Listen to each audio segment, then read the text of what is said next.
عادي من غير بري كونتراكت ستيج.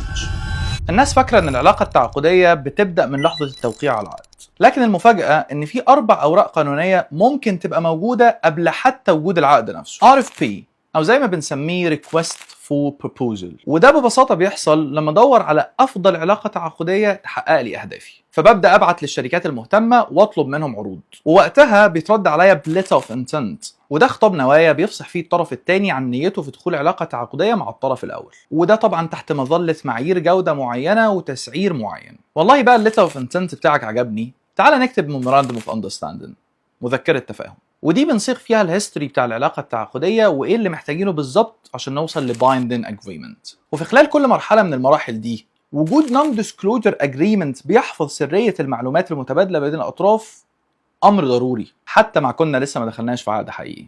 وخليني اقول لك ان اهميه المرحله دي بتظهر وقت النزاع، لان ببساطه المحكمه بتستخدمها للوصول لنيه الاطراف. وبس كده، انا حسام حويل وده ليجل كاست.